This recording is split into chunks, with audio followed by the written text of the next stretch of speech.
Hi there and welcome to The Wrap, a quick look at the week that was. I'm Diana Dorahy. Well, Christine Yu, our investor in residence this month, had some great advice around VUCA. It's an acronym that stands for volatility, uncertainty, complexity, and ambiguity. And we all know that staying mentally resilient is as important now as it's ever been. And this is one of the ways about making it a priority, is actually visualizing these 4 areas and being prepared for them. So there's this great infographic, which I'll link to in our newsroom, showing the characteristics of each of these 4 areas and then the approach you should take. For example, volatility, which is an unexpected change or challenge of unknown duration, an unexpected challenge of unknown duration. So for example, after a natural disaster, prices in fresh food might fluctuate because it takes longer to get there. So to prepare in advance, stockpile, inventory, or overbuy on talent. Now, obviously these come with a price tag, so it has to be factored into your financial planning. But what I like here is this preparedness, and that helps with mental resilience. Forewarned is forearmed. I think that's what they say. So in funding news, let's talk about that. And these are some recent announcements. They happened in the last couple of weeks, and they're really 3 unlikely receivers of capital. First one is online travel agency Traveloka. Now they're based in Jakarta, and they say that they've just had a $250 million round of fresh funding. They service customers in Indonesia, Malaysia, the Philippines, Thailand, Singapore, and Vietnam. But more recently, and this is a pivot that a lot of companies are making, is they're providing other services, for example, credit cards. Second funding deal was for another online travel agency, ironic at a time when we can't travel, called My Real Trip. They're based in Seoul, and they've raised another $36 million. And finally, outdoor gear rental company Arrive Outdoors has raised $4.7 million in seed funding. The California-based company lets travelers rent the gear, so it ships it to wherever you need it, and then it's up to the consumer to ship it back. So what we're talking about here is equipment like hiking and backpacking apparel, camping tents and skis, and why didn't somebody think of this earlier? My story of the week this week comes from an interview with Hong Kong entrepreneur Angie Ho Pang of Jason Pang Gallery. She's one of 16 contributors to the soon-to-be-released book, She Rises for Tomorrow, and it features female founders from around the world who've left corporate roles to start their own business.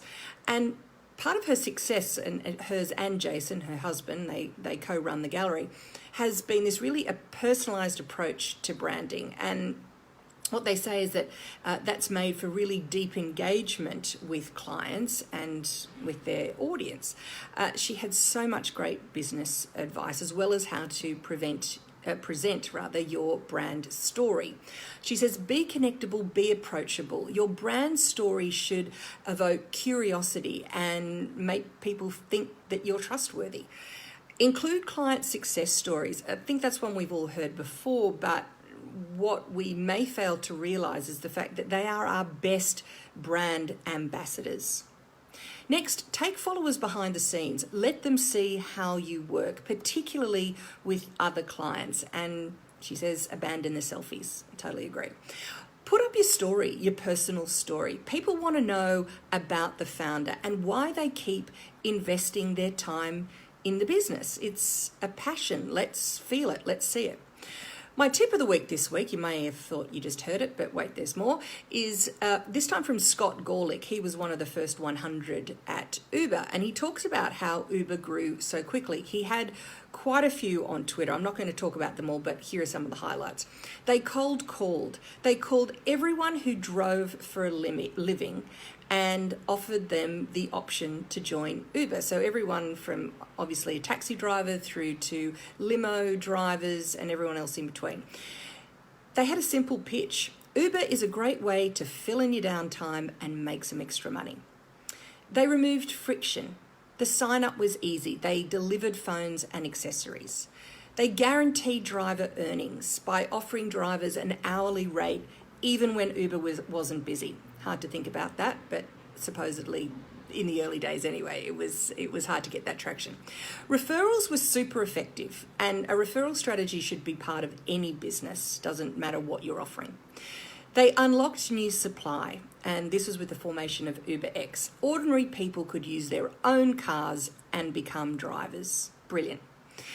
They used a mix of paid and free channels to recruit drivers. One of them was Craigslist, and what they did on Craigslist can't be done anymore, but that was one way, for example, to reach a wide audience in a free capacity. And then they never stopped optimizing the funnel. I think this is really important. Early on, a change that made a 20 to 30% conversion improvement was pretty common. It skyrocketed in the beginning. But at scale, a change in the driver sign-up flow that made a 3% improvement was seen as incredible. The lesson, little things can make a big difference, and understanding those differences at each stage in your business is crucial. Coming up next week on Next Chapter Raise, our Founder Institute Next Chapter Fellow is going to be announced. This has been months in the making, and we're so excited to announce this early next week.